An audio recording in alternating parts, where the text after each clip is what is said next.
So, last week I started on dealing with this film that's out there, Darkest Hour, which I'm told there's a British radio program that's already had me on the first interview on this, and they've got more following up because this film is set to win all the Academy Award, Oscars, Best Film, Best Actor, all the rest of it. So they're absolutely convinced of it. And of course, it's just set. It's not about which is the best film or best actor. Are they giving the message that Hollywood wants you to get? Because what is the Academy Awards? Academy Awards is a group of mutual backslapping, back-scratching. I give you a gold statue this year, you give me a gold statue next year. It's just a marketing scam for people in the trade because it means absolutely nothing. The Hollywood filmmakers are telling you what films they think you should go and watch. It's to draw attention to films that you wouldn't bother to watch otherwise. And so it's just a marketing ploy. Just like these best-selling books. The best-selling books is a complete and total and utter scam. And you can tell it immediately because they never have the Bible at the top of the best-selling books. So when I've asked them, whoever's been doing the best-selling books, and said, how did you determine this? Because I noticed it doesn't have the Bible or James Dobson or James Kennedy or so many authors who sell millions of copies, and the Bible tens of millions, actually in the hundreds of millions, and you trying to tell me that this book or another is... They said, no, well, we don't have the Bible, and no, we don't have Christian books. And, well, you should say that, the best-selling pagan books or something. And how do you determine this? Because sometimes there's even secular books that did better than their bestsellers. No, they tell from 10 selected exclusive bookshops around South Africa. So it doesn't matter what's sold at Lux Verbi, Kumbook, Scripture Union, or anything like this, or independent bookshop. It's just, and in America, it's even less. And it's a couple of New York and Los Angeles bookshops. And who cares about what people are buying in Dallas or Des Moines? It's all about the in places, and what Los Angeles and what New York thinks. In South Africa, it'll be what Exclusive Books in Cavendish Square, and the one up in Sandton says, and that's what they say is the best-selling books. But even then, they've excluded anything Christian or Bible. Same with Academy Awards. Don't think Warham or Courageous or Fireproof is going to win, or The Case for Christ. That's not even going to be considered, because it doesn't matter how good the film is. It's the message. And if the message isn't endorsing secular humanism, they won't promote it. The sin most condemned in the Bible is idolatry. And Winston Churchill is an idol. Winston Churchill is to South Africa, is to Britain, and much of the English-speaking world, what Mandela is to South Africa, what Lincoln and Martin Luther King Jr. is to America, what Lenin was to the Soviet Union, and what Mao was to Red China. An idol, complete idol. So last week went through evaluating the film, and we stopped right here on surprising success of Churchill's oratory. So part 2. People involved in public speaking noted that Churchill addressed not the real people with their skepticism and their materialism, but he addressed an heroic people of his own imagination, the living embodiment of great historic tradition. Churchill drew on a broad sweep of English history, recalling the battles of Agincourt, when archers defeated the French cavalry, at the Battle of Trafalgar, Lord Nelson's most famous victory, which actually meant little or nothing to most of his listeners. In fact, most of his listeners were not well enough educated to have even known about these things anyway. Yet he succeeded in invoking a pride and imperial glory and national destiny that for most British people had died long before, if it had ever existed at all. Yet Churchill's speeches worked. Despite the archaic language and the occasional colloquialism amidst high-flowing phrases and flashes of cheeky humour, delivered with a strangely compelling voice. Churchill's speeches were resonant with high emotion, which is quite unusual for the British people at that time. You weren't meant to be getting that emotional in public. Churchill demonstrated an effective dramatic simplicity in his brilliant speeches, such as after the desperate evacuation of the British Expeditionary Force, virtually the entire army, from the beaches of Dunkirk. We shall fight in France. We shall fight on the seas and oceans. We shall fight with growing confidence and strength in the air. We shall defend our island, whatever the cost may be. We shall fight on the beaches. We shall fight on the landing grounds. We shall fight in the fields and in the streets. We shall fight in the hills. We shall never surrender. Now, you might not be aware, but that's actually a speech he borrowed from an Irish Republican Army person who'd given that very same speech not that long before. So this is actually an IRA speech, but nevertheless, with the exception of France. But everything else was he had basically adapted. This is great. I mean, this is really powerful rhetoric. And Churchill's impressive speech-making abilities may have clouded a more pertinent question. Was it even necessary to fight this war? Germany had never declared war on Britain. Never, ever. Germany had always been Britain's ally. Germany never wanted to fight Britain. Germany was offering the most generous peace terms imaginable for a victorious army. Why could Britain not just go away and end the naval blockade and aerial bombardment of Germany? What could they lose? What was to be gained? Indeed, what was gained from British perspective by the war? Germany was doing well. Germany did not want war with Britain. They'd done well in the Olympics. After the dramatic and complete military defeat of France, which was the military superpower of the world at that time, just what everyone in 1939 would have said, the French army is the greatest army in the world, or at least they thought so. Within a mere 6 weeks, wham, knocked out. I mean, what hadn't been done in 4 years in the First World War was done in 6 weeks in the Second. And Churchill demonstrated again his inspired journalist knack of coining an unforgettable phrase: the Battle of France is over. I expect that the Battle of Britain is about to begin. In fact, one of the most brilliant propaganda films ever made, The Battle of Britain, begins with this very speech, which is very resonant. Let us therefore brace ourselves to our duty and so bear ourselves that if the British Empire and its Commonwealth last for 1,000 years, men will still say this was their finest hour. I mean, this is great speech-making, brilliant rhetoric, great words, inspiring, but was it even true? In what way can we claim that our own times are the finest hour for an empire that has already, up till then, had survived for several centuries? Many historians would say that Britain's 19th century naval campaign against the slave trade, clearing the oceans of slave ships, setting countless captives free, that was their finest hour. And this book is one book I'm very glad that we had a hand in helping to produce, The Royal Navy versus the Slave Trades, 19th century Royal Navy. I think that might have been Britain's finest hour, personally. I think that was far more noble achievement. The Greatest Century of Missions, I think, was an even better finest hour for Britain. Indeed, there are many worthy contenders for the title Their Finest Hour. After the Battle of Britain, there was the famous tribute to the gallant pilots of Fighter Command. Never in the field of human conflict was so much owed by so many to so few. Memorable, inspiring, unforgettable. However, once again, surely gross presumption and exaggeration. Would not those words have been more appropriately attributed to King Leonidas and his 300 Spartans?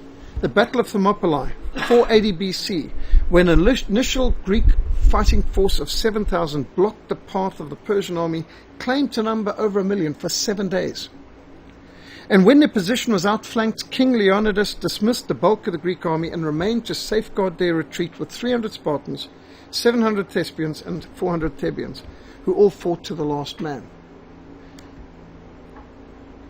That bold, sacrificial delaying action enabled the Greek navy to withdraw to Salamis, where they later won a great victory against the Persian navy and effectively saved Europe from Asiatic control.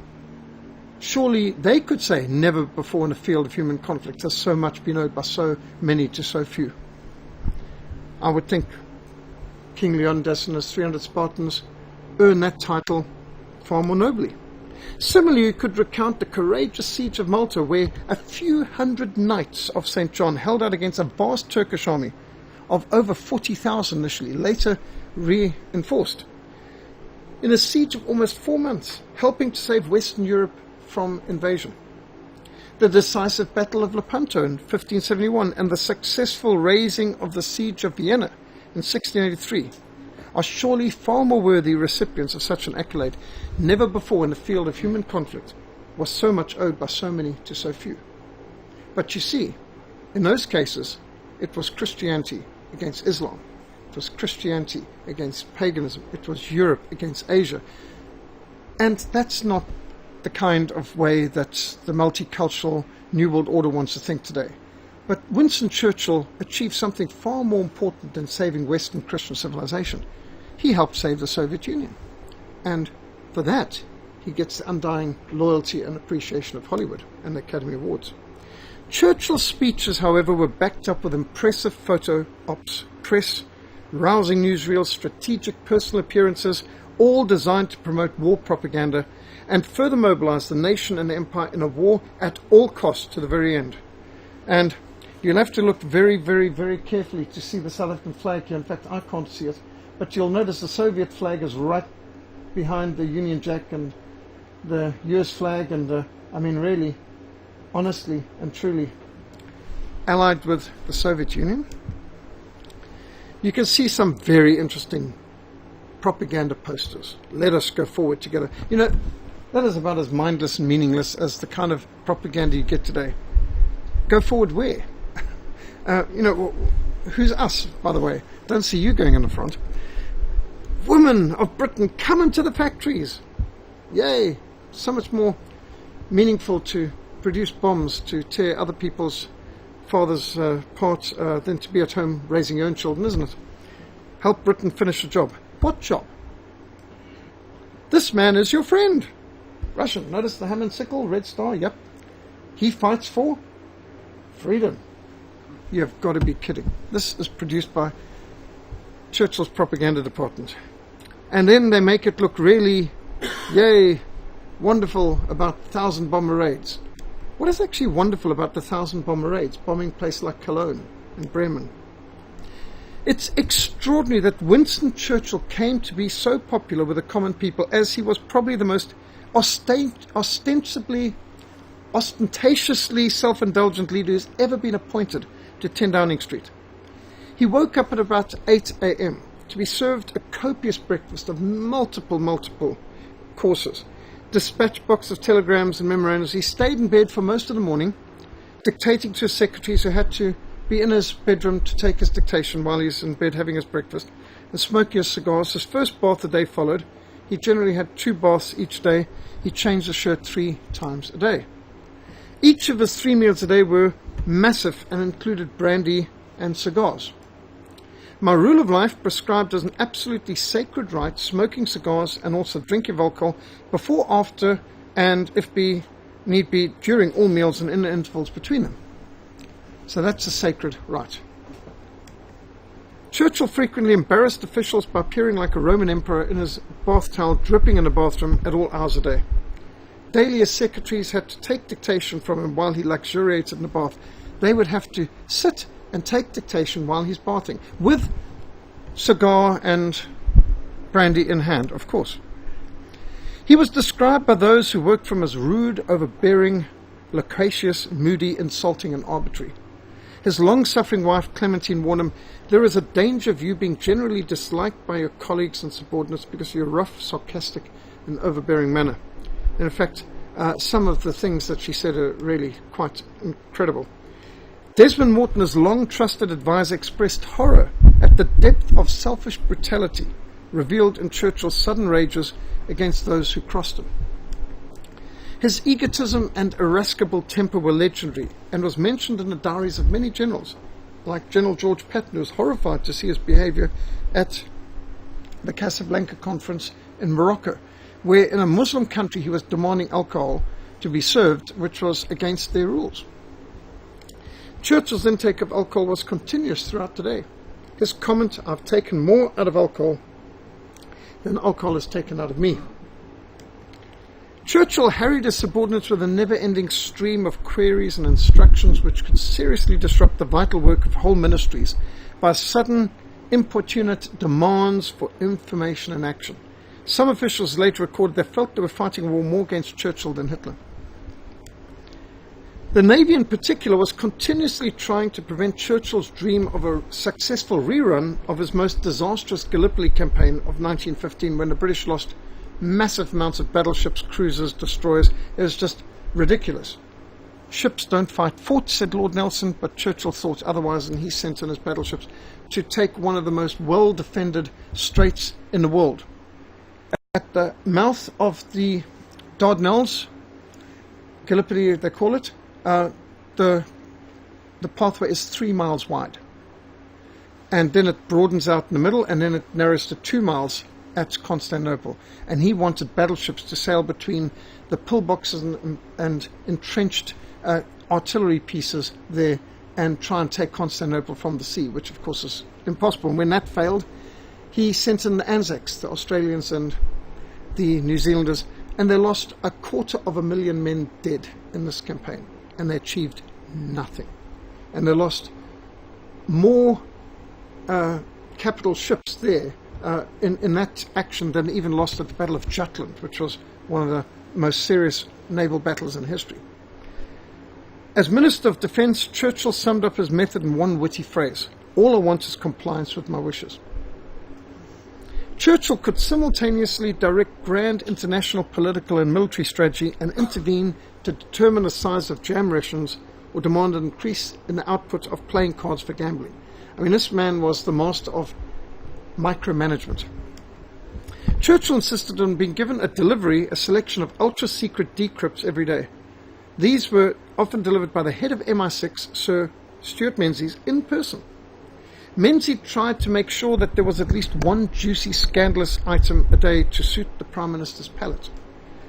Churchill loved to spring secret information on the uninitiated to clinch an argument, thus triumphing in a debate from an unassailable position of strength, because it's a breach of national security to query the source of his intelligence.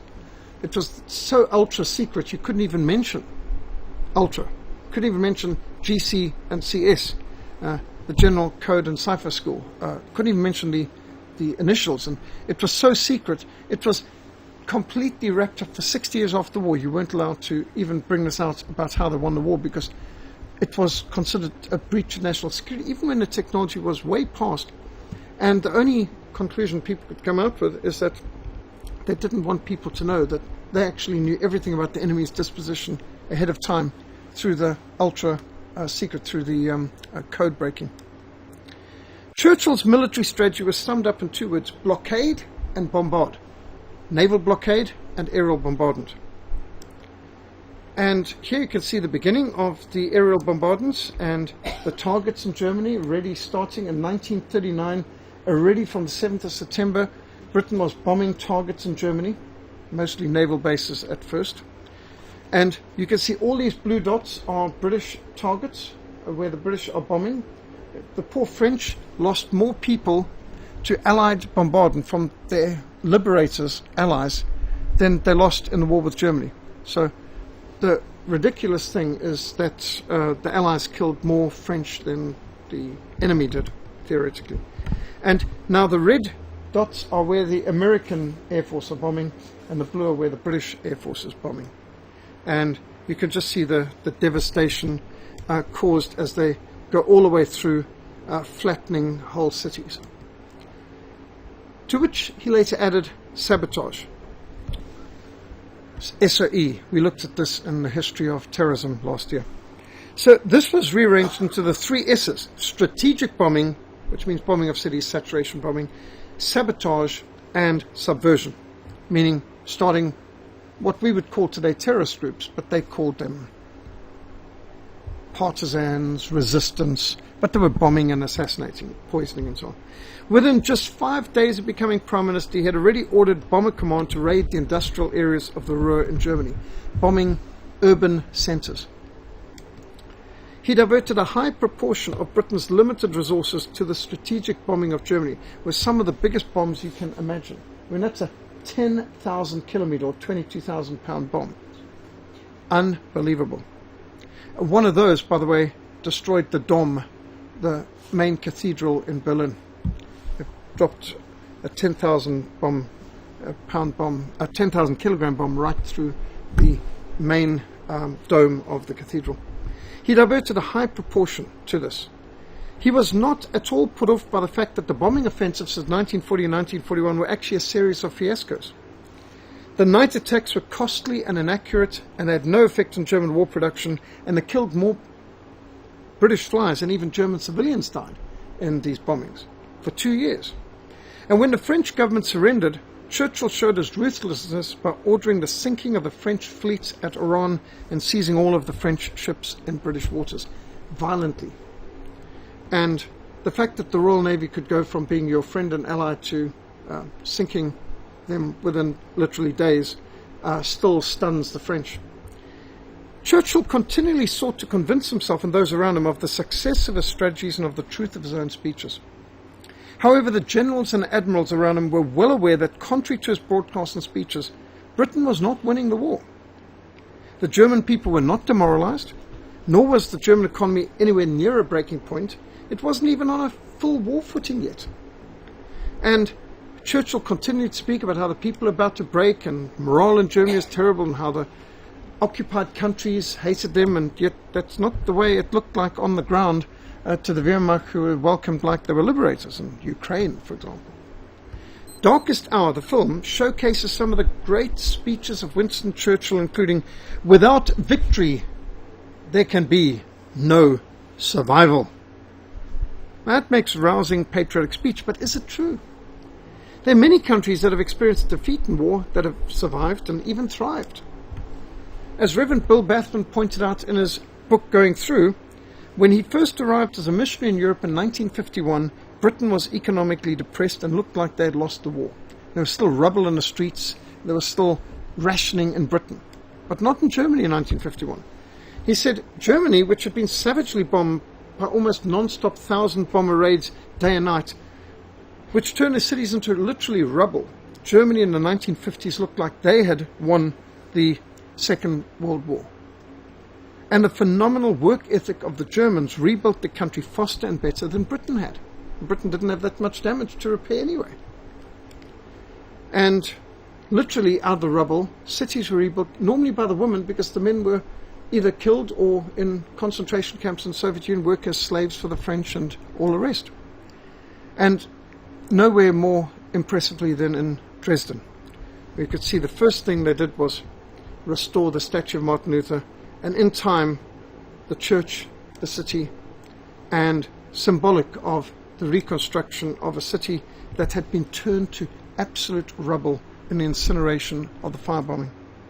France was defeated by Germany in 1871 and in 1940, and France survived much better than it did with the apparent victory in the First World War. Theoretically, the French ended on the victor's side in the First World War, and in the First World War the French lost 1.3 million men killed. In the Second World War, which they lost, you can see the French lost far more men than the British Empire or the United States. When it comes to the Second World War, the French deaths are almost insignificant by war stage. You can see the French, where are they? There. That's the French deaths versus the other parts. And quite plainly, in the Second World War, they lost under 100,000. So that's where they lost. So where they won, they had 13 times more deaths for the victory than they had for their defeat. At least from the German army. More French people were killed by Allied bombardments in the liberation than died in the war before it. Even Poland, which suffered more than most countries in the Second World War and was decisively defeated by both the Germans on the west and the Russians in the east, Poland survives and in fact thrives and one of the freest nations in Europe today, despite having suffered one of the most catastrophic atrocities in the extermination of the entire leadership element in the Katyn Forest Massacre.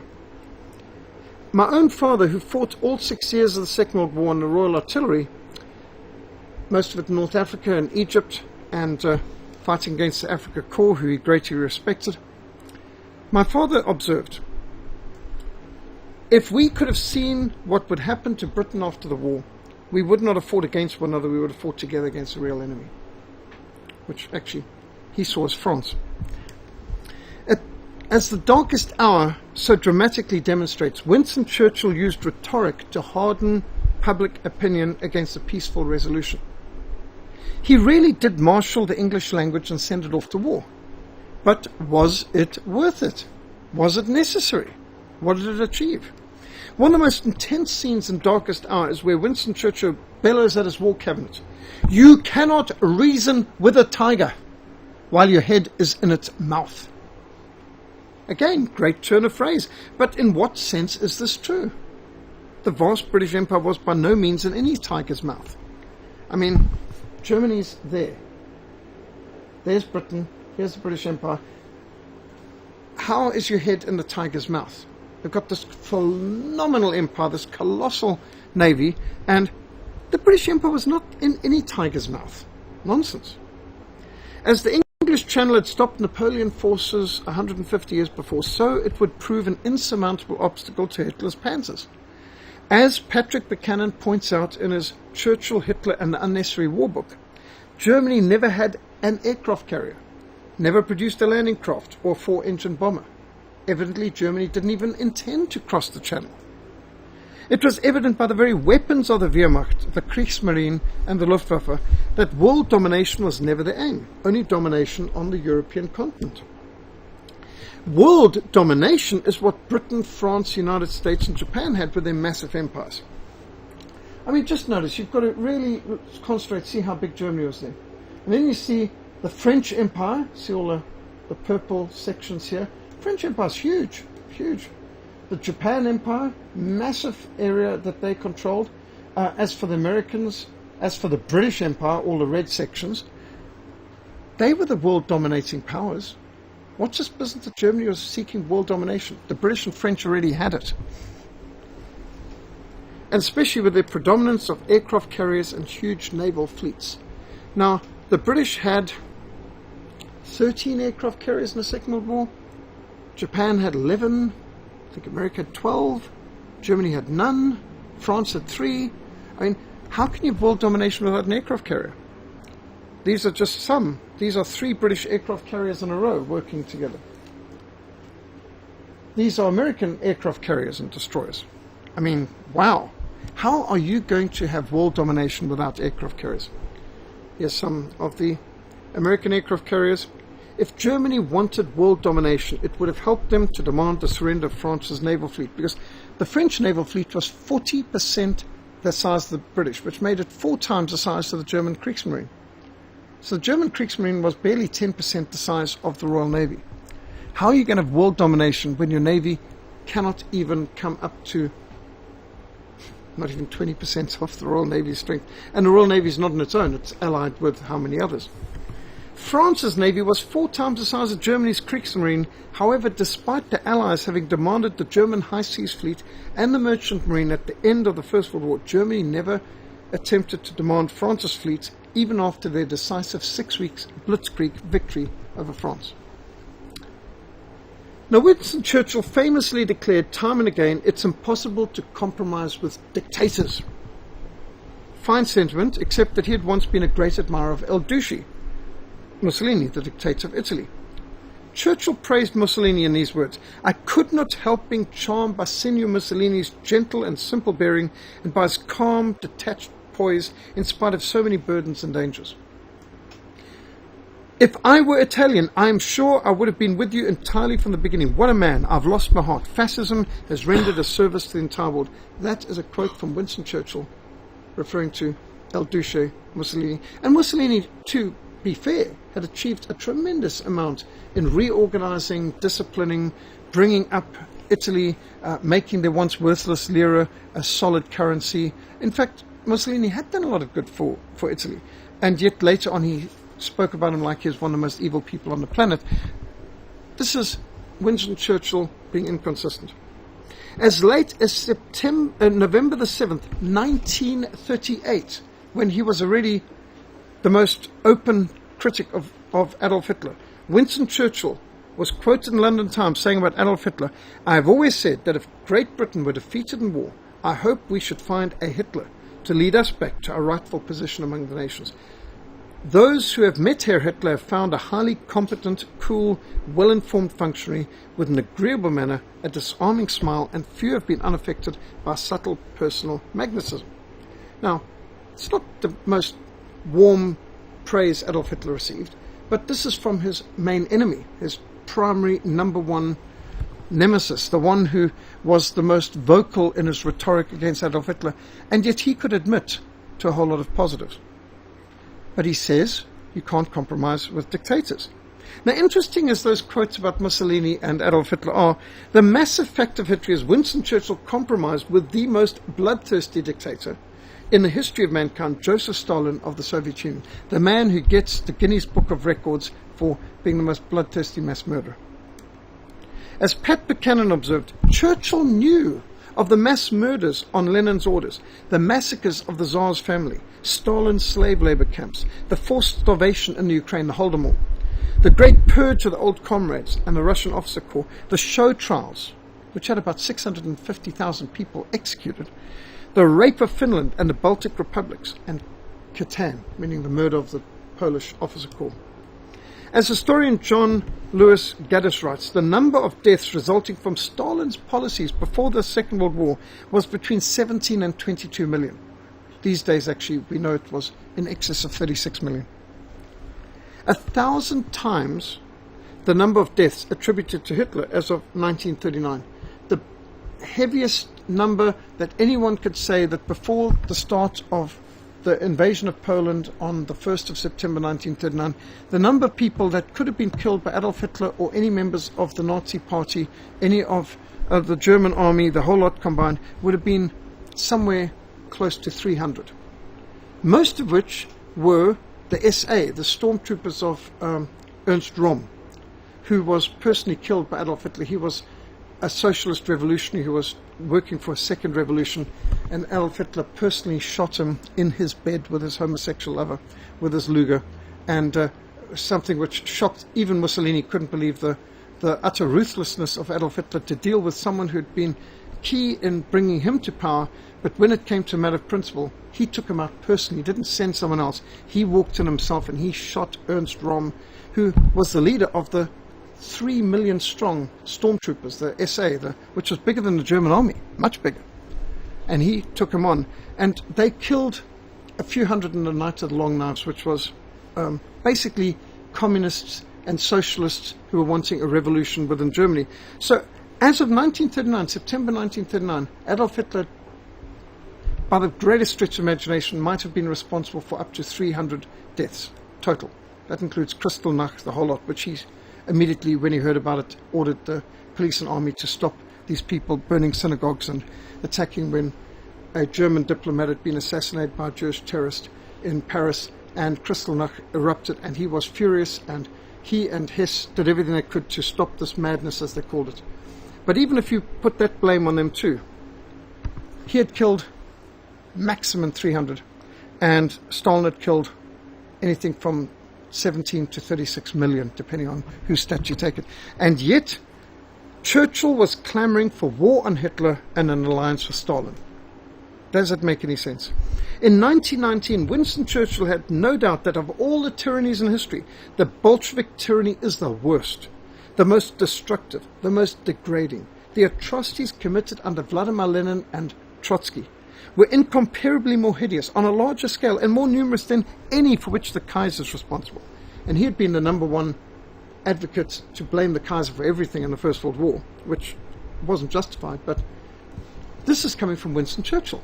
He's saying the Bolshevik regime is the most terrible and the worst and the most destructive and the most degrading tyranny in history. Yet Churchill could condemn Neville Chamberlain for being naive about Hitler at Munich in 1938, and yet 25 years later, after Lenin's revolution and the Red Terror, he declared that the more he met Stalin, the more he grew to like that man, that truly great man, the father of a nation. And here he is presenting a Crusader sword at Yalta to Stalin. A Crusader sword worth a fortune. I mean, this is something that should be in a museum, and he gives it to a bloodthirsty Marxist, Bolshevik, Antichrist, pagan, Satanist, and he hands him a Crusader sword like he's the defender of Christian civilization. Far from compromising or refusing to compromise with dictators, in order to placate Stalin, Churchill ordered the assassination of General Wrocław Sikorski, Polish commander-in-chief and prime minister of the Polish government in exile, on the 4th of July 1943 in a highly suspicious so-called aircraft accident off Gibraltar. General Sikorski was demanding an international Red Cross investigation of the Katan Forest massacre. Churchill privately admitted he realized it was the Soviet Union who'd massacred the entire Polish officer corps at Katyn. Even the British textbooks probably to this day say the Germans did it. That's what my school textbook said when I was studying. Germans did Katyn Forest Massacre. In fact, that's what they said at Nuremberg trial. And they hung a whole lot of people for the crime of it, even while a marshal of the Soviet Army, Red Army, was sitting on the judges panel who was personally involved in the Katyn Forest Massacre. And apparently every single person in the courtroom knew the Soviets were responsible, as they solemnly passed judgment on Germans and ordered people executed for something that they knew they themselves had done. I had Polish people point this out to me. I mean, notice, that's Latvia, that's Lithuania, Germany's over here, Poland. There's Katyn, there's Smolensk. And when you look at this, you start to understand, okay, how could the Germans have done the Katyn Forest Massacre? This is so deep into Russia. And yet, that's why none of our history books ever gave us a map of where Katyn was. We just had to believe. The Germans killed the Polish officers at Katyn, but Sikorski's demand for International Red Cross investigation placed a strain on the alliance between the United States and the United Kingdom and the Soviet Union. Look here again. The American, the British, there's the South African flag, and there's the Soviet flag. We're in alliance with this most brutal of dictatorships. Sikorski had to go. And the fact that Stalin ordered a breaking off of diplomatic relations with the Polish government in exile over this request was as good as an admission of Soviet guilt. Like, for example, in Zimbabwe. The World Council Church, others like to say, oh, well, the murder of the missionaries, like at Elam Mission Massacre 1978 in Rhodesia, that must have been done by the Rhodesian Zulu Scouts as a black op in order to put a bad impression on ZANU-PF of Robert Mugabe. But Robert Mugabe, when he became president, refused to allow a monument to be placed at Elam for the people who died, ordered the school's name to be changed. When I went there, it was called the Eagle School. It wasn't called Elam School anymore. There was no plaque. Nobody could remember the dates. You weren't allowed to have any memorial services. It was forbidden to mention it. It wasn't mentioned in the textbooks. It wasn't mentioned in the media. In fact, it was forbidden to mention it. Just like the Katyn Forest Massacre was completely censored in Poland by the Russians. So on the one hand, they want to blame the enemies, but on the other hand, they won't let you talk about or observe it. Now, you can see this is plainly an admission of guilt when they broke off all diplomatic relations. Here is General Sikorski. There is Stalin. There is Stalin, there is General Sikorski. Here's General de Gaulle of France. He's meant to be the French government in exile. And Winston Churchill, of course, and there's General Sikorski. Again, Sikorski, Churchill, de Gaulle. There's Roosevelt, there's General Sikorski of Poland, General de Gaulle, meant to be representing Free France, so-called, and Churchill. And here again, you've got de Gaulle, Churchill, Sikorski. So, I mean, you can see these are the allies. But at this point, from the expression on Churchill's face, and there's General Sikorski, you can kind of see he's had enough of Sikorski. And this is in 1943. This is June 1943. Sikorski's insisting on full international investigation of the Katyn Forest Massacre, and Churchill then orders Sikorski to go through to inspect the Polish soldiers in the 8th Army in North Africa, which required him to fly there. And so he had to fly by Gibraltar, which is the tip of Spain, and which was British controlled, still is. And General Sikorski went through and made some speeches in North Africa, and Polish officers and others of the 8th Army, could have included my father, he was in the general area at the time. The official version states that General Sikorski and his entire leadership staff, the whole leadership element of the Polish government exile, including his daughter Sophia, perished when their RAF Liberator plane, that's an American-made 4-engine plane, crashed into the sea only 16 seconds after takeoff from Gibraltar Airport, 11:07 p.m. on the 4th of July 1943. Sophia, the daughter of General Sikorski, who is also acting as his secretary and aide-de-camp. General Sikorski The only survivor of the crash was the pilot. Now, in almost any crash, anybody will tell you about the first person who dies, the pilot. And he's the one in the front, he gets the impact, and so on. And the pilot's the only one who survived. They couldn't even retrieve most of the bodies. The notorious English agent Kim Philby, head of counterintelligence for MI6, was in Gibraltar at that time, as was the Soviet ambassador. His plane was on the airstrip at the same time. It was later found out that Kim Philby was also working for the KGB, and he ended his life as a Medal Order of Lenin recipient and so on in the Soviet Union.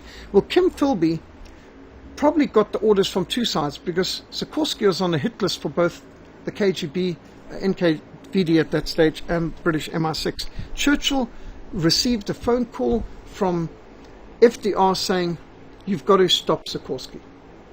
And Stalin had doubtless communicated something similar, and it was probably Kim Philby who did the job, and he probably got the orders from two sides at once. The Polish government refused to endorse the official report of the British Court of Inquiry, and to this day they refuse to accept it. The Polish government a while ago ordered that his body, which is buried in Britain, be brought back to be buried in Poland. And at that stage they made it very clear what they thought, because no British officials were invited to take part in the reburial. One of his memorials, and at the site in Gibraltar they've got the propeller of the plane that went down. General Sikorsky, killed by Churchill in order to appease a dictator, Joseph Stalin. What do you mean there can be no compromise with dictators? Christians in Eastern Europe, who I ministered amongst before the Berlin Wall came down, from Poland all the way through to Albania, Christians in Eastern Europe have pointed out to me the hypocrisy of the Allied position and the duplicity of Churchill in particular. What freedom, they said. We never received any freedom. You betrayed us into the hands of Stalin's Soviet Union. They're referring to the Yalta Agreement. 15 nations, 100 million Christians, and that's not counting Ukraine and Russia, the Christians there who were betrayed. Just the countries of Latvia, Lithuania, Estonia,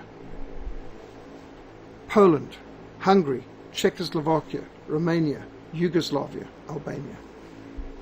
Shocking, absolutely shocking. 100 million Christians betrayed by Churchill and Franklin Delano Roosevelt to Joseph Stalin. Churchill's unwavering support for Soviet dictator Joseph Stalin was also seen an extraordinary sacrifice made through the so-called Lend-Lease. Over $11 billion, that's equivalent to $160 billion today, of weapons and strategic equipment was shipped to the Soviet Union during the Second World War. Of this, $6.8 billion came from the British and Commonwealth governments. And by the way, we were part of the Commonwealth at the time. Great Britain alone, between 1941 and 1945, delivered to the Soviet Union over 3,000 Hurricanes. That's one of the finest fighter planes. Over 1,000 Spitfires. Here's an official list of military hardware supplied by the United States to the Soviet Union from 1941. 13,000 tanks and armored vehicles. I mean, a lot of tanks. The poor German army thought that they had destroyed the Soviet tanks, and the first few months of the war suddenly started coming across these sort of things, Shermans and Lees. Where did they come from? And you can see on patrol all kinds of, and the T-34 tank is not a Russian design, it's an American design. The American tank designer Christie, he produced the design for this T-34, and the American government gave it to Stalin in the 1930s, before the Second World War, for the Russians to produce an American design tank, and Ford Motor Company provided the engines and everything else. And here you can see the British Crusader tanks in service with the Soviet Union. Here's the American Lee tank in service in the Soviet Union. You won't see that in Hollywood movies, even though most of the tanks were Western made. And here they are ripping through Europe. That's a British Crusader tank. Sorry, no, this is a Churchill tank. That's Churchill tank. These are different tanks provided to them. 14,000 military aircraft, including massive bombers, huge amounts of planes shipped to the Soviet Union, including fighters, bombers. These are Russians training on American planes, as you can see. and Allied aircraft with Soviet red stars on the side. You don't see these pictures easily in war books. Here you've got in Russia, DC-3. These are the same kind of planes I flew on up to the border. 77,000 jeeps, 375,000 trucks. Can you imagine? Trucks being shipped into the Soviet Union in such huge numbers. 35,000 motorcycles, 8,000 tractors, 15,000 artillery pieces, 131,000 machine guns, 1,900 locomotives, 90 cargo ships, 4.5 million tons of food supplies, over $1 billion of machinery and equipment, 2.5 million tons of petroleum products, 49,000 tons of leather, 3.7 million tires, 15 million pairs of army boots, 106,000 tons of cotton, building equipment valued at $10 billion. By the way, just remember, we're talking about you cannot compromise with a dictator. This is the man who said the reason why he couldn't accept peace with Adolf Hitler because he can't compromise with a dictator, but he could send all his weaponry to the Soviet Union, which was the most brutal dictatorship the world's ever known.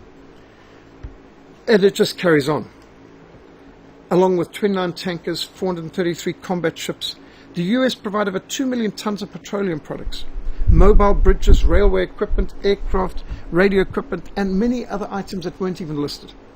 The US also delivered 470,000 tons of explosives. Can you imagine? The weaponry. 1.4 billion rounds of small arms ammunition, 21 million rounds of ammunition of 37 millimeters and larger sizes.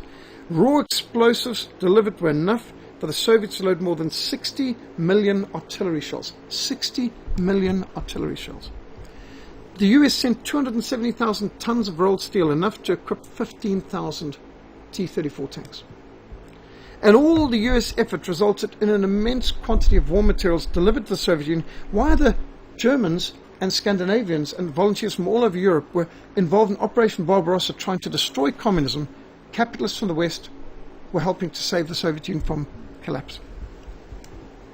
And these poor people who are busy working through the clock in Britain, America, Canada, thinking we're helping provide the arsenal for democracy. And little did they know that actually they're helping Stalin. And it just carries on and on and on and on. It's just staggering. And I mean, when you just look at, 250 million buttons, for goodness sakes, it's just, this doesn't include the very generous aid given by Great Britain to the Soviet Union. Britain sent over 5,000 tanks, 5,500 Bosphorus anti-aircraft guns, 12 minesweepers, 5,800 aircraft, including 1,000 Spitfires, which is one of the best fighter aircraft ever produced. Over 3,000 Ukraine. Look at this. All help for Russia now. I mean, these poor people here with the Soviet flag. And look at that. Are those fists? Are we seeing clenched fists here? And there can be no compromise with dictatorship. Britain sent over $1.7 billion worth of supplies to the stolen Soviet Union. And this is while the people in Britain were sacrificing, rationing, thinking they're doing it for their war effort. Canada, they provided massive amounts, over 1 million artillery shells, and then 200,000 tons of wheat and flour. There is no doubt that without the Western aid, the Soviet Union wouldn't have been able to survive the year. Russian historian Boris Sokolov wrote in 1998, the Lend-Lease was the decisive factor in the Soviet ability to continue the war. They wouldn't have been able to keep fighting past December 1941 if it hadn't been for Lend-Lease. Should you help the wicked and love those who hate the Lord, therefore the wrath of the Lord is upon you. And all this military aid sent from Britain to the Soviet Union during the war was entirely free of charge. Well, not free from our perspective. The Soviet Union never paid a ruble for any of this generosity from Britain, which was greatly exceeded by the United States. However, Winston Churchill instructed his friend General Jan Smuts of South Africa, who had managed to consolidate the offices of Prime Minister, Minister of Defence and Minister of Foreign Affairs. Have you ever heard of such a thing? In himself. Smuts had not been elected. He had just lost 5 elections in a row. Because for the previous 15 years, General James Barry Hertzog, hero of the Anglo-Boer War, one top-class judges, one of the youngest judges in South African history, James Barry Hertzog was the most popular and successful Prime Minister South Africa had ever had to that time. And he had never lost in any election. And now, because he wouldn't declare war on Germany, they did a coup in South Africa, just removed the elected Prime Minister, and without a referendum, without an election, Jan Smuts, the man who just lost 5 elections, becomes the head of state. Now, is this what we're talking about, fighting for freedom and democracy? Which brings up another question. Who elected Winston Churchill? Do you know he never won an election for anything like that before? In fact, his first elections, he lost elections time and again. He regularly would get given a safe seat because he'd lost an election and had given another one that was safe in that party. He crossed the floor 4 times. He went, nobody in British political history has crossed the floor 4 times. It's changed parties so many times. It's just extraordinary. Jan Smuts was somebody who had also been like Churchill, not able to win an election, but he's able to take over and consolidate all the power in himself. Whatever happened to checks and balances? Well, by Churchill's request, General Smuts arranged for all the South African gold above ground, over 20 million pounds of gold, in great secrecy, shipped via Simonstown, loaded at night on the USS Quincy, an American battle cruiser sent by Franklin Delano Roosevelt for the express purpose of transporting all South Africa's gold to New York, to pay for America's extravagant, generous lend-lease to the Soviet Union. No wonder Winston Churchill said the truth needs a bodyguard of lies to protect it. When you think of these well-meaning people convinced we're going to fight to defend our island, we're going to fight for Christian civilization, for God and country, and they doubtless were sincere, and the sacrifice made by the families left behind, and all these people thinking all these sacrifices are for freedom, for democracy. And meanwhile, how much of this has been done for the Soviet Union and for Stalin and for the banksters? Absolutely incredible.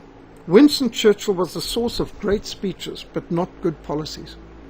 Nor were his speeches true to reality. They did not even express his own personal principles. As many members of Parliament around him declared, Winston is entirely devoid of any principles at all. The only thing he cares about is himself.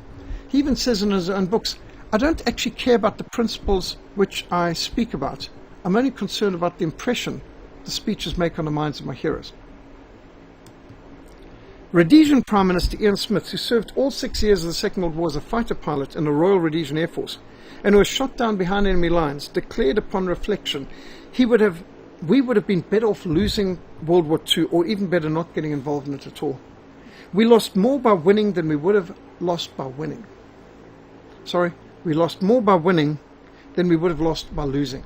If we'd lost, Britain would still be Britain, the Empire would still be there, Rhodesia would still be run, Soviet Union would be destroyed, you wouldn't have had the Cold War.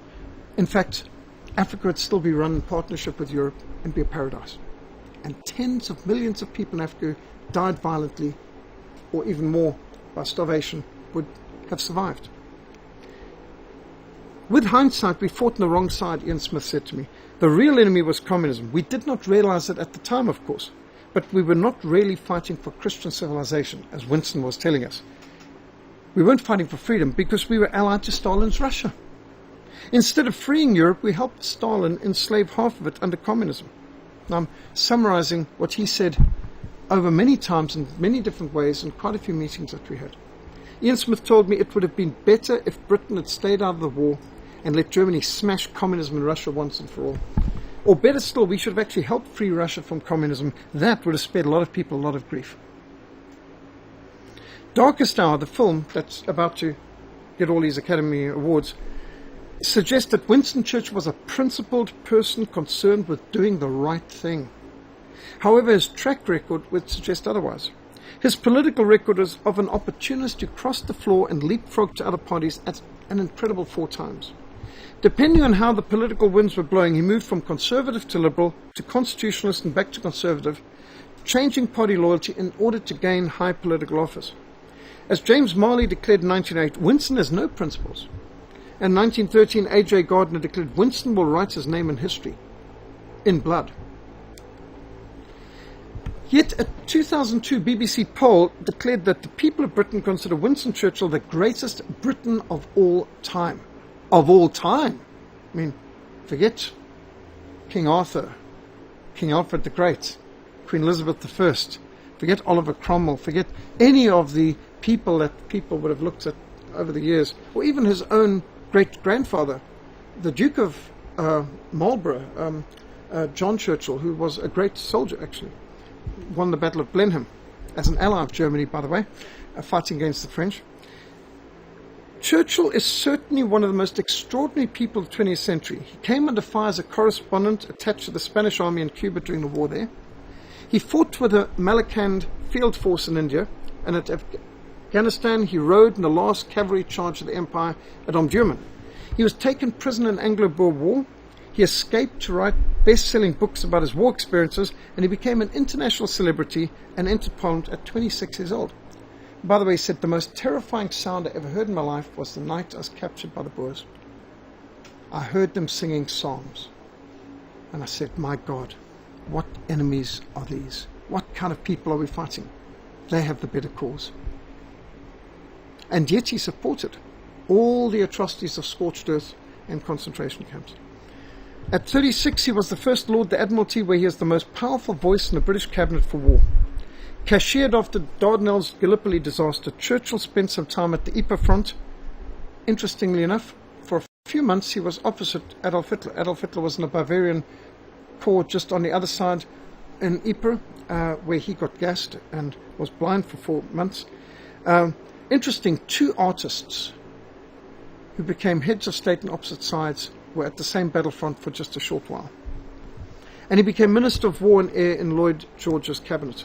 He was at the centre of power for most of the first half of the 20th century, and he participated in all the great decisions of Britain which affected its decline in the 20th century. Possibly the most famous of all British Prime Ministers, his speeches and quotes have been some of the most admired and repeated in history. And to be honest, some of his speeches are really great, and a lot of his quotes are really quotable. I mean, he is a great speech maker and a great writer. He's just a terrible politician. However, not since fictional personages like Zeus and Hercules have so many myths been attached to one man. Most people today know more about the myths of Churchill than the facts behind the fantasy. Here's just a few little glimpses into Churchill's career. Churchill's report on his participation in a punitive expedition into Afghanistan reads like the records of a war criminal. This is quoting from his book. We proceeded systematically, village by village. We destroyed the houses, filled up the wells, blew up the towers, cut down the great shady trees, burned the crops, and broke the reservoirs in punitive devastation. All who resist will be killed without quarter, because the push-ons need to recognize the superiority of our race. Every tribesman caught was speared or cut down at once. And he doesn't seem to have any moral problems with this. The people of India are not particularly fond of Winston Churchill either. He wrote, I hate Indians. They're a beastly people with a beastly religion. Bengal had a better than normal harvest in 1943, and fearful that the Japanese may invade and benefit from this harvest, Churchill ordered the British army to ship tons of rice away from the starving people to the Middle East, where they didn't even need it, in order to create a scorched earth effect, so that if the Japanese did invade, they would starve. When the starving people of Bengal asked for food, Churchill declared the famine was their fault for breeding like rabbits. And the Viceroy of India complained Churchill's attitude towards India is negligent, hostile, and contemptuous. British Secretary of State in India, Leo Emery, declared that he did not see much difference between Churchill's outlook and Hitler's. This is during the war, when all the propaganda would have been totally hostile to Hitler. So to compare Churchill with Hitler was quite... In fact, that could have ended you up in detention and so on by security branch under Emergency Act of May 22nd, 1940. Canada offered 10,000 tons of rice to India, and the United States offered 100,000 tons. Churchill point blank refused to allow any aid to go through to Indians starving in Bengal. When he heard that Mahatma Gandhi was fasting in protest against his British rule, he declared he had rather see Gandhi trampled to death by an elephant riding with the Viceroy riding on its back. And he later questioned the Viceroy, why isn't Gandhi dead yet? Over 4 million Indians are estimated to have died in the Bengal famine of 1943, and that's the lowest estimate. I've seen people claiming it was up to 15 million, but I've taken the lowest stat, although the Indians claim it was a lot more than that. Iranians remember that Churchill supported the joint invasion of neutral Persia by Soviet, British and American forces during 1941 to provide a supply line for Western weapons and strategic supplies to be shipped to Stalin's Soviet Union. And so in 1941 the Allies opened up this corridor through Iran to Russia, and that was made possible by the completion in 1939 of the Trans-Iranian Railroad, which linked the Persian Gulf with other points around Iran, including the Russian border, and with hindsight seen that they were planning this invasion long before the war even began. The British and Soviets worked together in a joint operation to overthrow the Tsar and seize control of Iran and its strategic railroad. And thereafter the Allied convoys from America could sail around the Cape of Good Hope, unload the cargoes at ports in both Iran and Iraq, and that route was responsible for delivering over 25% of the total supplies of Lend-Lease sent to the Soviet Union. Later, in 1953, when Winston Churchill was Prime Minister of Great Britain, in 1950 he actually was elected for the first time, and that was on the war propaganda. He again supported the CIA operation called Operation Ajax that organized a coup against the first democratically elected government of Iran and replaced it with a dictatorship. When the Iranians complain today about what the CIA and the British MI6 and others have done to them, they actually have a point. The people in Iraq will remind you that when Winston Churchill was Secretary of State for the Colonies in 1921, he redrew the map to create the present states of oil-rich Kuwait, which happens to take most of the oil of Iraq. He separated Iraq and ensured that the Kurds did not rule themselves. So the Kurds were separated between Turkey, Iran and Iraq. And with some Iraqi tribes, and the Kurds, when they objected to signing away their rights to rule themselves, see, Kurdistan should be bigger than Turkey. But although the Kurds are more numerous than the population of Iraq and so on, they have not been allowed to rule themselves. They were divided between, effectively, Turkey, Iraq and Iran. And the Kurds, by the way, are the Medes. And when you read about the Medes and the Persians, Darius the Mede, the one who threw Daniel into the lion's den, that was a Mede, a Kurd. So the Kurds and the Medes are the same people. When they started to object, Winston Churchill advocated the use of mustard and poisonous gases. As Secretary for War and Air now, he advised the provision of some kind of asphyxiating bombs for use in preliminary operations against turbulent tribes in Mesopotamia. That's Kurdistan, Iraq. Bomber Harris observed of Churchill's bombings of civilians in Mesopotamia. The Arab and the Kurd now know what a real bombing means. Within 15 minutes, a full-sized village can be practically wiped out, and a third of its inhabitants killed or injured by 4 or 5 machines, which offer them no real target, no opportunity for being glorious warriors, no effective means of escape. You'll notice this is not a criticism, this is praise. Bomber Harris was the man who orchestrated, under Churchill's command, the strategic bombing campaigns. The people of Ireland remind one that when Churchill was Minister of Home Affairs, he sent the Black and Tans, that was a unit he created, to rampage across the country to carry out reprisals. He advocated the use of fighter aircraft to disperse Irish mobs with machine gun fire and bombs to scatter and stampede them. He sent in Mark IV tanks into the streets, and they flattened Dublin. And yeah, good thing this wasn't South African police doing something. Imagine what they would have done with those pictures. In Kenya, the people remind you that when Winston Churchill was Prime Minister of Kenya, he declared a state of emergency. When he was Prime Minister of Britain, he ordered a state of emergency declared in Kenya, 1952, ordered 150,000 men, women, children, forced into concentration camps and forced to do hard labor without charge. As far as Churchill's claim there can be no compromise with dictators, he raised the British payment to Bedouin bandit Ibn Saud, after whom Saudi Arabia is named, and he's the one who turned Saudi Arabia into a Wahhabian dictatorship, where they behead people by the hundreds every year. He ordered him to be receiving a personal payout from the British government of £100,000 a year. Now, this is stupendous at that time, just imagine. A stupendous sum. My admiration for Ibn Saud was deep because of his unfailing loyalty to us. Oh, so evidently being a dictator is not so bad when you're loyal to British political aims. Churchill himself described Ibn Saud as intolerant, well-armed and bloodthirsty. But as long as we're on the British side, that's good enough for Winston. In the 1940s, he gifted Ibn Saud with a special Rolls Royce. There can be no compromise with dictators. As far as concern for human rights goes, Churchill wrote approvingly of the British concentration camps and scorched earth policy during the Anglo-Boer War. It was great fun galloping about in South Africa, he said. Far from being pro-life, when he was Home Secretary, Churchill enthusiastically supported forcibly sterilizing the feeble-minded, as he called them, and putting them in labour camps. He ordered 100,000 degenerate Britons to be put in labour camps to halt the decline of the British race.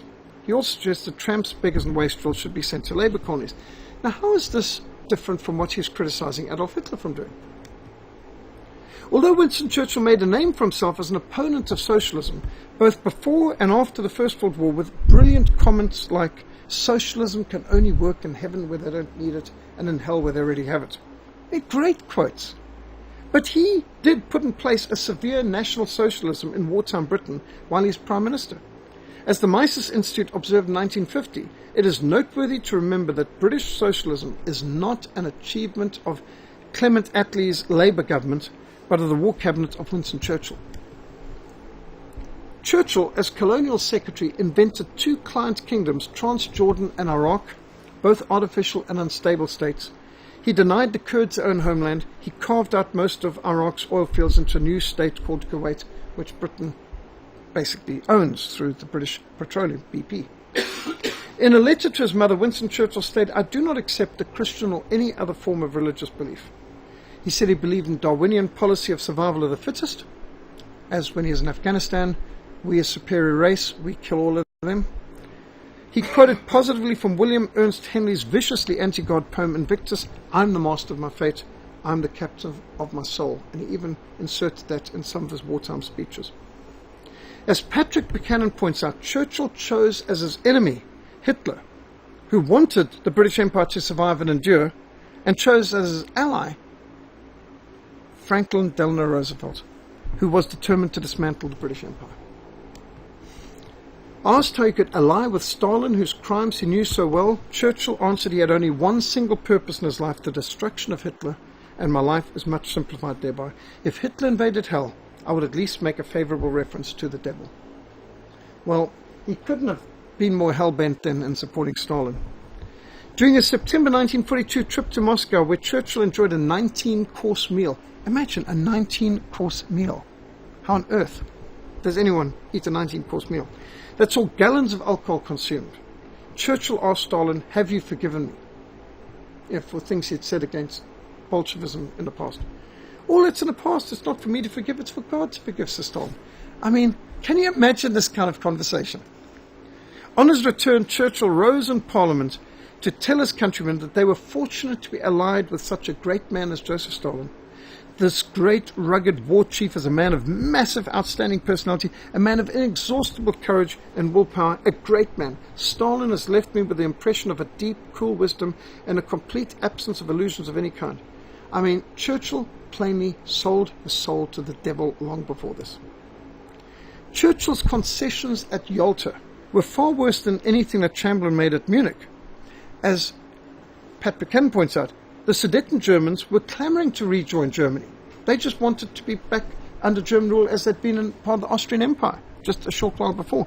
But the Poles were terrified of Stalin's Soviet Union. They were horrified to be incorporated, and he sold 40% of Poland into the Soviet Union. The rest was basically a client state under their control anyway. At Yalta in February 1945, Churchill gave moral legitimacy to Stalin's brutal dictatorship, seizing half of Europe. 100 million Christians east of the Oder River had to watch what democracy they had known, what freedom they'd known before the war disappear.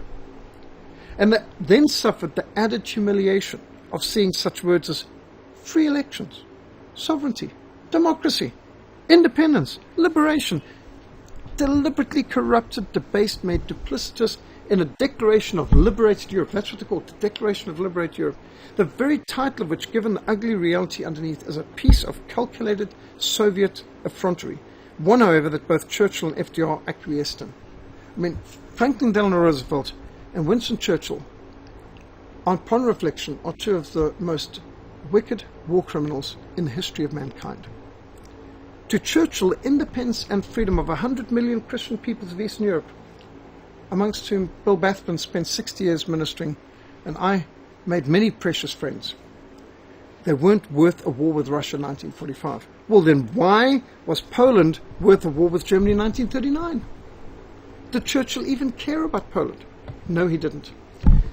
He expressed his contempt for the Polish leaders and the Polish people with whom Britain had been allied. In his History of the Second World War, he describes the Poles as the vilest of the vile. The vilest of the vile.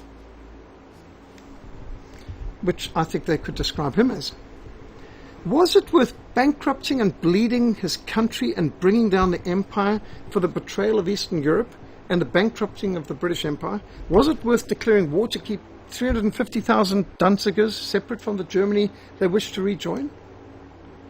Churchill had earlier described the Soviet regime as a vile combination of criminality and animalism. Yet Churchill colluded with Stalin in monstrous crimes as the forcible return of millions of Russians, Ukrainians and other East Europeans from Allied occupied territory into the hands of Stalin's NKVD, what they call the last secret. Hardly. This is Operation Keelhaul. And James Barks documented other losses. Horrific. More German soldiers died as prisoners of war after the war than died in combat during the war. And something in the region of 15 to possibly 18 million German civilians died after the Second World War was over, most in Eastern hands, but not only. The true legacy of Winston Churchill is the collapse of the British Empire. The British Empire was colossal, massive, 1/4 of the world's land surface and population. It was a great empire, and we were part of it in Rhodesia and South Africa. The British Empire in 1937, and I mean gone. How could the greatest economic, political, military and spiritual superpower of the world suddenly just vanish in such short time? Well, Winston Churchill's decisions and the foolish wars he embarked on are most of the answer to that. And the betrayal of Eastern Europe into the hands of the Soviet Union, that's his legacy. From his entry into the inner cabinet as First Lord Admiralty in 1911 to his final departure from 10 Downing Street in 1955, in that half century, it encapsulates the collapse of British power worldwide. And Winston Churchill, more than any other single human being, is responsible for that. He's not the greatest Briton of all time. He's the worst Briton of all time. No person did more damage to the British Empire than Winston Churchill. The saturation bombings of cities in Germany destroyed more than Genghis Khan and Attila the Hun combined. His deportations under Operation Keelhaul were amongst the greatest crimes committed in the 20th century. Just consider the Allied bombing offensives on Germany and Holland and Belgium and Luxembourg and France. All have liberated Europe. Great being liberated. If you don't come to democracy, democracy comes to you. And this is freedom. This is democracy. This is liberation. This is what it means to be liberated, it would seem. And they were very, very proud of their bombing of cities like Dresden. I mean, they boasted about it. And you look at this is what Dresden used to look like. They called it the Venice of the North. And that's what it looked like after the bombing. I mean, this is a Holocaust. This is a war crime of the highest order. Capital of Saxony. And so I believe it is vital for us to recognize a person like Winston Churchill for what he was. I mean, this has been so well documented. David Irving has done a lot of work, and so have many others. Yolt is a swear word in Eastern Europe. The Churchill cult and the mythology of Churchill has been used to justify many unjust wars, such as the recent war against Saddam Hussein's Iraq and the present one against Assad's Syria. Because every enemy of America or Britain is a new Hitler, and it's always 1938, and every leader of America is now a new Winston Churchill. And this Churchillian cult has been used to justify all kinds of indefensible wars. The deifying of Winston Churchill and his indefensible hell-bent determination to save the Soviet Union and ally with Stalin in order to bring down Germany precipitated the downfall of Western Christian civilization. Today we live with the catastrophic consequence of Churchill and FDR's disastrous policies. I would call them two of the worst people to have ever afflicted Western civilization. 2 Peter 2:19, while it promised them liberty, they themselves are slaves of corruption. I mean, this, you could see Churchill and FDR, they were soulmates. I mean, they were perverted, self-indulgent drunkards. Yep, as Churchill said, success is the ability to go from one failure to another with no loss of enthusiasm. And there he is with one of his favorite bankers. A correct understanding of the past is an indispensable aid to making a better future. The truth is not any stranger than fiction, it's more gripping and more impressive. If Hollywood wants to make good films, they should base it on the real story, the real history, and we'll find it's far more interesting, far more gripping, far more amazing than, and these are just some of the books that have guided me in putting together this presentation.